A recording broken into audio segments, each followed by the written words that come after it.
Okay, hello everyone. This is Larry Cermak. I'm the Director of Research at the Block. We're joined by Mika, who's a research analyst at the Block, and we have a really exciting announcement ahead. We're announcing data dashboard today. This is something that we have been working on for months, conceptually for even longer, and it is a big day for us as the Block, as a company, and even for us individually. Uh, so this webinar is going to be basically, I'm going to start talking about how this came to be, what's the mission behind the dashboard, and how we designed it. Then Mika will take over. He'll talk a little bit about how the dashboard actually looks. He'll do a live walkthrough of all the features in the dashboard, of all the different sections, and all the different data that we have. And then in the end, we'll have a Q&A session. So you can see that there's an option for you to ask questions during this webinar, during this call. So please ask questions if you have them. We will try to address everything in the end. So let's get started. So first, why did we do this product, and what is it? So basically, I assume a lot of you guys here are analysts or work with data on a daily basis. Otherwise, why join this call? But as you know, you must know there's already countless of different dashboards, and there's data scattered across all of them. So if you actually want to, write a comprehensive piece on the industry, you have to go to a bunch of different data providers. If you want on-chain data, you go to Coinmetrics. You want market data, you go to Crypto Compare, Kaiko. You want DeFi data, you go to Dune. And that's something that we struggle with, even as analysts at the Block. Whenever I write my monthly summary piece, I spent multiple hours just aggregating all the data in one place and then processing it, visualizing it, and it takes a lot of time. And that's even for people that are fairly technical. For the people that are not even technical, it's almost impossible. It's almost like a full-time job to actually know where to get all the data, how to aggregate it, how to pull all the data, how to work with different APIs, how to visualize it. It's hard. And this is something that we struggle with at the Block, even as analysts. It takes a lot of time. So we thought that with this dashboard, we would try to address this issue. And so what we're doing is that we're working with multiple different data providers, the ones that we use regularly in all of our pieces. And we're aggregating all of this content into one dashboard that supports multiple different providers. We think that this is going to be a really powerful dashboards for those that either don't have time or don't have the technical capacity to actually pull the data themselves and aggregate everything themselves. And on top of that, we're also letting all the users of the dashboard embed all the charts in any of their posts or articles. So all the data charts that we have in our dashboards are embeddable. You can just copy and paste the HTML code in any of your other posts on any other website, and it's going to be dynamically there with all the different data providers. You guys might know, but we wrote a report at the Block that focused on all the different data providers in crypto, and it's really incredible. There's more than 50 different data providers, and we think that it's a space that's ripe for consolidation. It's just really hard to navigate even if you're an analyst and you work full time in crypto, and so we basically thought let's try to address this issue, and who better to do it than us. We already have the relationship with all the data providers, and so conceptually we've been thinking about this for more than a year now, but we finally got enough resources, enough time, and with the help of our engineering team and Mika, who's going to be presenting after me and showing you guys the dashboard, we finally got it done, and we're really excited to roll it out publicly. It's available to everyone, and yeah. So this is largely in help to all the data partners that decided to launch this with us. So initially, we're working with Coinmetrics, Dune Analytics, the DAI, Crypto Compare, Skew, Chainalysis, Digital Asset Data. We're working on implementing them right now. TradingView, Flipside, Into the Block, and Kaiko and Alchemy we're also working on implementing right now. But if you work with data, every day, you guys know that this is all these providers are really top of the class at what they do, whether that be on-chain data, whether that be market data for spot options, futures, whether it be price data or just different insights into different protocols. We think that this dashboard really has it all to start. And really, one of the super powerful features of this dashboard, and something that we want to reiterate on this call, is that we set it up in a way that it's really easy for us to implement new data providers. So if you're a data provider and we are now working with you yet, please feel free to reach out either to me personally or to anyone on the block. We would love to implement some of your data as long as we find it interesting and we find it meaningful. So please get in touch if we're not in touch yet. And then I'd also like to thank all of our sponsors for this dashboard, which is Alchemy, Almex Digital, Blockset, and Bakkt. So they're sponsoring different sections of the dashboard itself. So that's pretty much it for me. Now I'll give it to Mika, who's going to walk you guys through the dashboard itself. And then in the end, like I said, we'll have a Q&A session. And then you guys can actually go and play with the dashboard itself. We're going to release it right after this call publicly. Thanks, Larry. Okay, so this is what the dashboard looks like. And I'll be walking through just the types of insights that get from this dashboard, sort of give a picture of why we've selected the categories we've selected and how it's structured, and then just go through a few of the most interesting data points to give you a look at like the type of analysis you can do with these charts. But to start off first, just with like some features, if we look at the transactions on the Bitcoin network chart, the first thing is that you can put, by clicking more information, you can see what the chart is about. So this is perhaps more useful in cases where you're not that familiar with the project or familiar with this particular aspect of the project, and this should give you the information on what's happening. Then the second feature here for each of these charts is the share, which you can share via Twitter, LinkedIn, email, and if you click on the Save Image button, it'll download a PNG for you. And here we have the embed code, and if you copy this, you're able to put the iframe into like your article or your blog or wherever to post a chart.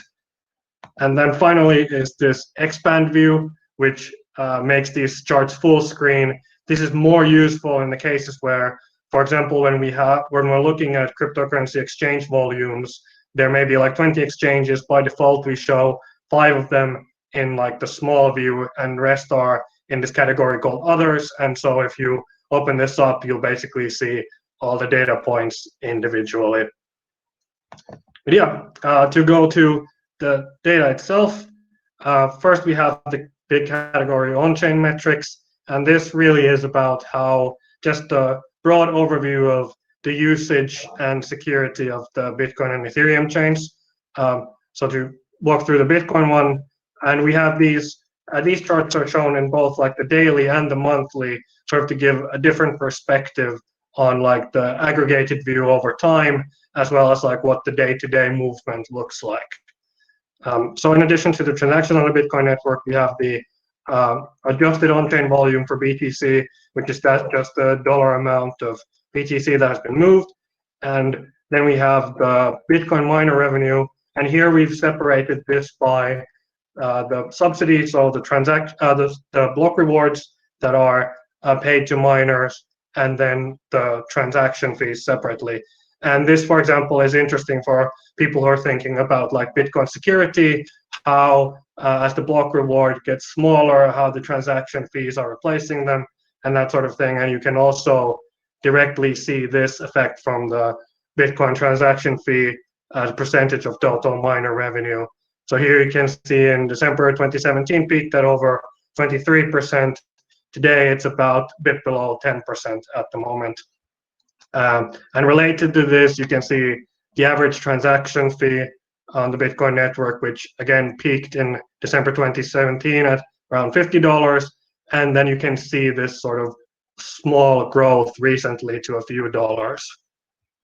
And for those interested in layer 2 solutions, we have the Lightning Network capacity. So this is the primary scaling solution for the Bitcoin network, and here you can follow how much that is growing, though this doesn't show all of the data because some of it can be in these hidden channels, but it should give you like a general overview of the direction it's going.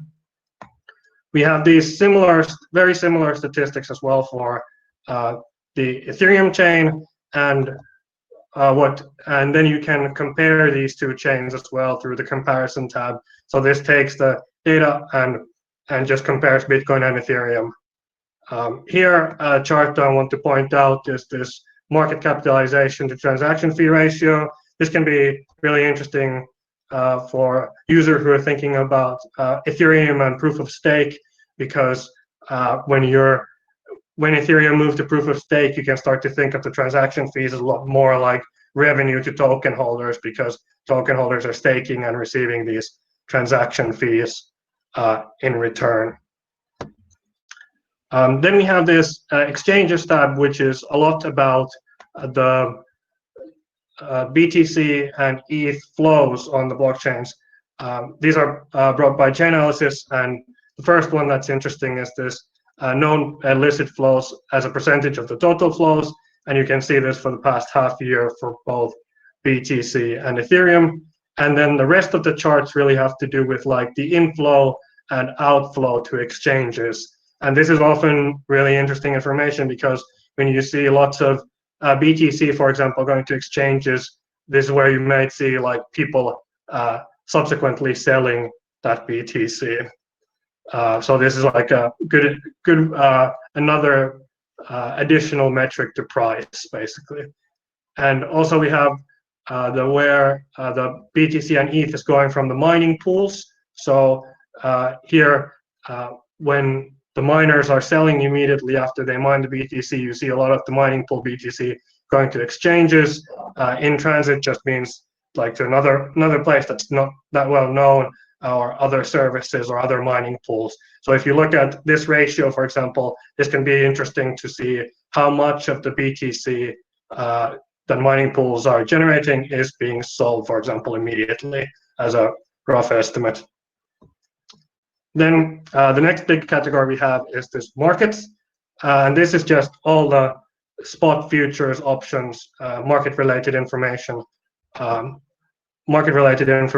we find the most relevant. So the first one we have here is the cryptocurrency exchange volume, and this is we have chosen like the certain big exchanges where the reporting is trustworthy. And here you can see this is actually a good example of what I talked about earlier with the expand feature. So once you expand, you can see all of these exchanges as individually.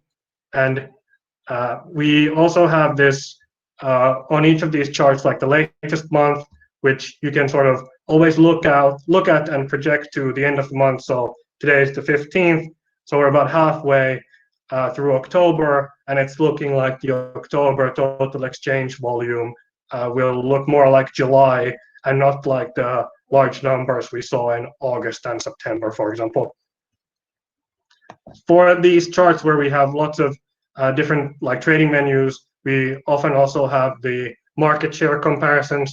So in this case, you can see that Binance makes up like the majority of the spot volume. Then on the futures side, and the futures and options, these are structured in a way where first you have the BTC metrics, and then you have the similar Ethereum metrics underneath them.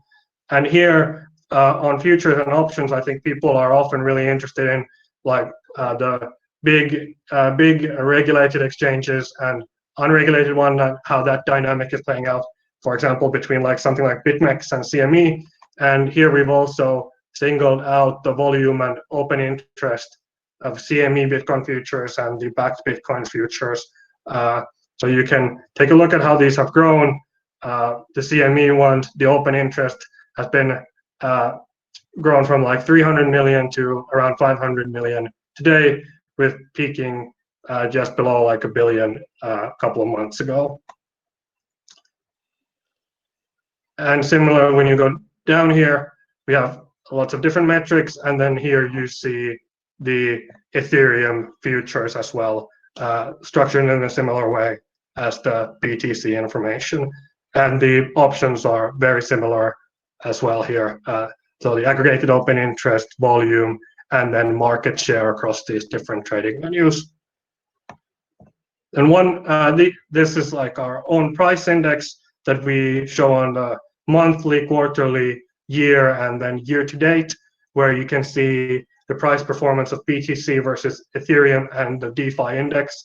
And the DeFi index is basically made up of like 15 different DeFi projects. If you want to know what those are, you can click on the More Info tab as well to go through exactly what's in there. And this is meant to give like an overview of just how these different big buckets that people care about have performed. And as well here we have the BTC 30-day trading Pearson correlation with S&P 500 and gold. And here if anyone has been following, the not so surprising information is that it's been really high, the BTC correlation to S&P 500 over the past few months or the past half a year or so, much more than historically. Then on the market side, we have the special category for Grayscale, the Grayscale investment products for BTC and Ethereum. Here we have the volume and the total holdings and the weekly premium.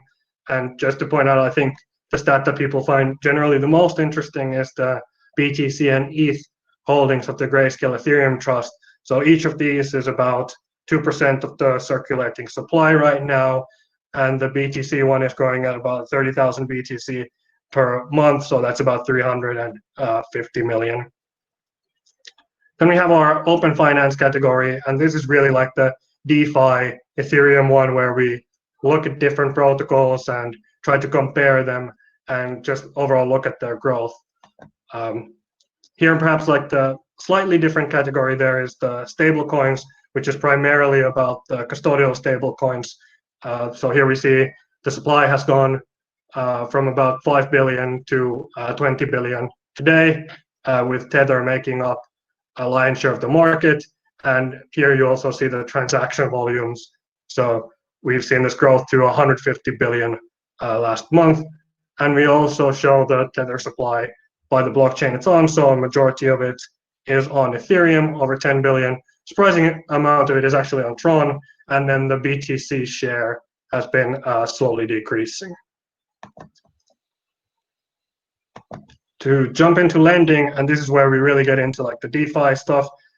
Here we have three protocols, lending protocols: MakerDAO, Compound, and Aave. We include DAI outstanding here because it is debt in this system, so you can think of it similarly as a lending protocol as well. And so each of these charts shows the amount of outstanding debt by these protocols. And this is where we get into like where we can look at these protocols in aggregate, how they're growing, but also it's really interesting to compare similar protocols as well. So Aave and Compound are somewhat similar lending markets where you put down collateral on collateral crypto assets and you can lend out other tokens. And here you see, for example, that Compound has $1 billion in outstanding debt, while Aave has only 300 or 250 million or so. But what's interesting here is that the Compound one, the majority of it is DAI, and this is basically because of the comp liquidity mining program that they've done, where people reborrow and relend DAI to themselves to liquidity mine more comp. So here's a good example of where you can take these two different protocols, see what's inside them, how they work, and think about what sorts of approaches work and why something has happened, and incorporate that into your analysis. And this is something we want to do a lot more of. Another chart I want to show, which is a popular category, are these DEXs. So last month, you may have seen that Uniswap passed Coinbase in total exchange volume. Uniswap was 15 billion, while Coinbase was 13, and the DEX volume has gone from less than $1 billion just like in April or so to 23 billion last month, with Uniswap making up a majority of the market share. This month, 73.98%. And this is also another case where you can start to think about like, okay, which types of protocols are working right now? So AMMs, automated market makers, where instead of a traditional order book, you have this liquidity pool where you just dump assets into. Those DEXs make up almost 90% of the market right now. So what you want to do, like with charts like these, is to look at over time how different types of implementations bring in popularity. Also, another thing I want to highlight here on this is the 1-inch exchange volume chart, because this is also what we really want to do, which is because these protocols are UI agnostic, where the trading volume can come from anywhere, we're starting to separate the protocol level activity from the activity on the UI layer. And 1-inch is a DEX aggregator where users don't really care where their orders are filled. It just picks the best prices by combining these different protocols. And here we want to do a lot more, like add other DEX aggregators and like Matcha and start to separate this idea of UIs and at the protocol layer what's happening. And finally, we have the asset management category, which here I think the most popular is that the people talk about often right now is the BTC supply on Ethereum. So this is about 140,000 BTC or 1.6 billion or so right now. And again, this is a chart where you can compare like wrapped BTC, which is like this multi-signature custodian solution, more trusted, has about 75% of the market share. So over time, the data you're looking at really is how do more trust minimized implementations like TBTC start to compete with wrapped BTC.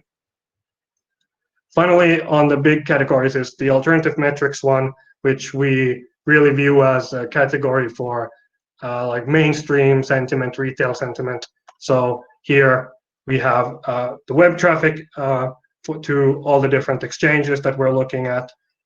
And we also have tweet volumes here from the TIE on Bitcoin and Ethereum. And we're also looking to implement search results, the amount of search results for popular keywords like Bitcoin, Ethereum, Uniswap, Binance, and Coinbase to fill this out more.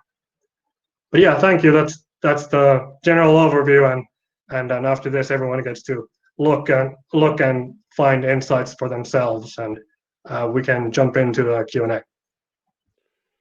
Yeah, so one thing that I would like to add here is that right now out of the box we're working with 10 different data providers already and have more than 70 charts. This is just what we're launching with. We want to get it to way more than 100 by the end of the year and keep growing this. So we would really appreciate from you guys to get any kind of feedback on what charts you'd like to see. We're very flexible in what data we can add and how it's going to be displayed. So we would definitely appreciate feedback from you guys on what would be the most helpful. So we can jump into some of the questions. One question was whether the data in the chart, how often does it update most of the data? I mean, Mika can jump in here, but as far as I know, most of the data updates on a daily basis. We don't have any data that's more granular than that for now. And I don't think we want to implement any more granular data anytime soon. Maybe at some point in the future, but for now we're just sticking to daily data, and a lot of the data is also on a monthly basis. So it's not going to be a dashboard for the real power users. And if you probably saw with Mika's demo, but for all the charts we show where the data is coming from, who's the data provider, and we link back to them.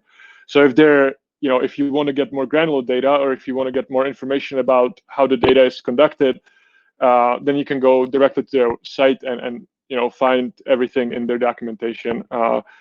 Someone also asked about descriptions of the charts, like what is, for example, what does it mean when a fund is illicit?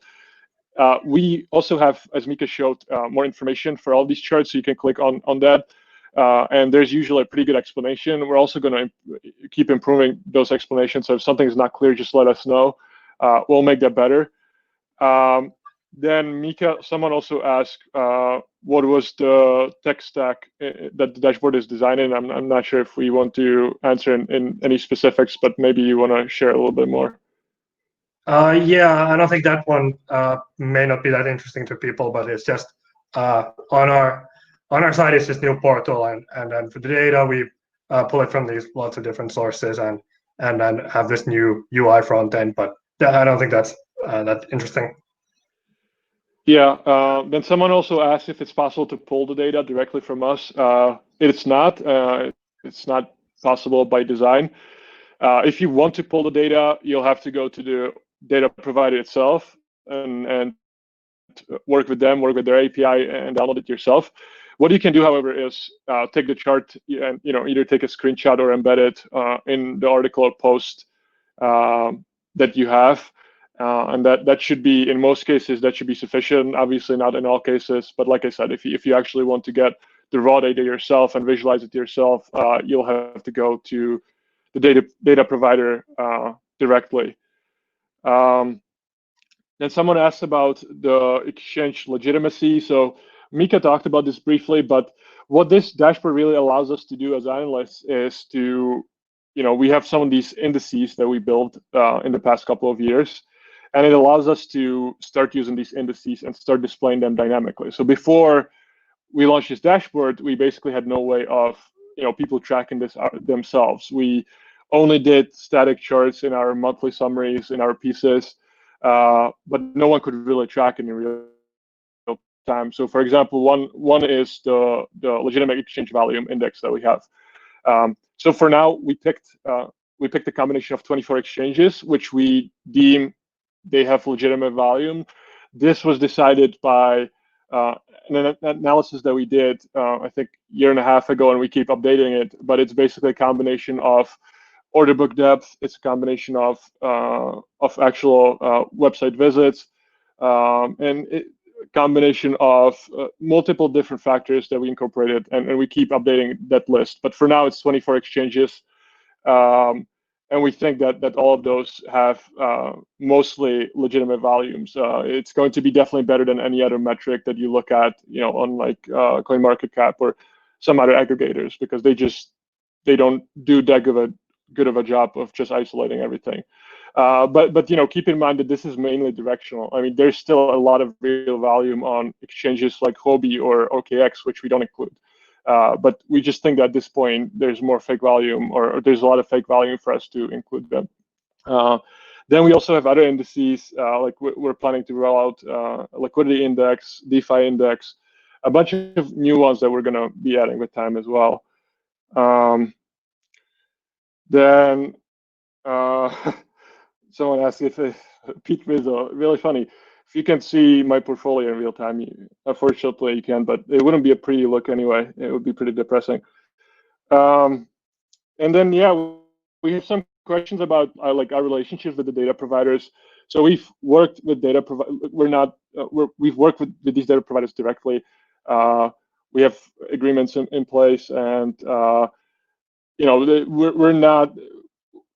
No one can pull the data directly from our website. It's only going to be available as a visualization, and for people to embed it. And like I said, if there are other data providers that we still haven't implemented yet, and you have some cool data sets that we can implement, reach out to me, reach out to Mika, or anyone in the block, and we'll talk to you. We'll get it there for sure.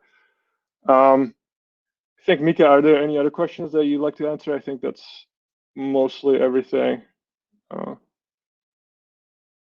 Yeah, maybe just about the target audience and the use cases this dashboard is designed for. So there, I think our approach has really been to try to get like the big high-level questions that you understand, like where different parts of the ecosystem are going. So from markets to like open finance and just a general activity. So in that sense, it should be very approachable. But I think we also really want to start to give really detailed and maybe like that are more like power user things in a way where like for example, the Tornado Cash. This is like I don't know if that many people care about that privacy implementation on Ethereum, but that's the start of type of thing we're bringing in. So want to go deeper there as well.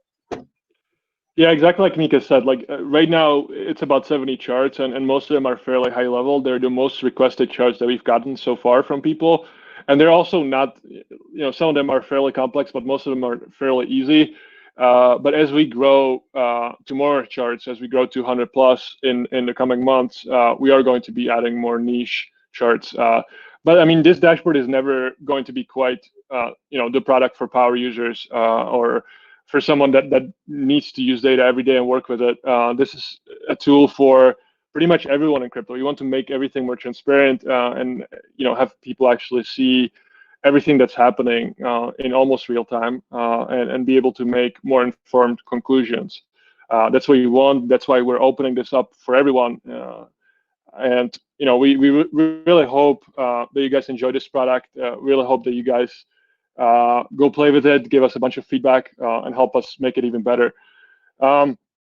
Last thing, for all the people that attended this webinar, we're offering to subscribe for a month to the Blocks Premium News for just $5. So you can access the promotion on your screen right now or in the email that we're going to send out following the event. But other than that, really appreciate all of you guys attending and helping us make this product better. Hopefully going to use it a bunch. And you can start testing it right now. If you go on theblockcrypto.com/data, it's already live there. So everyone can go test it already. And again, really appreciate all of you here. And thank you, Mika, for organizing this walkthrough. Thank you.